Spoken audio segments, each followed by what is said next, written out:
I moji drogi prijatelji, na sada je konačni premijera sa poštovanje, dobrodošli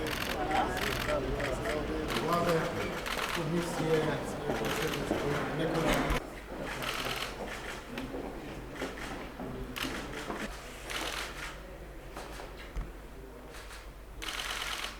Izvolite.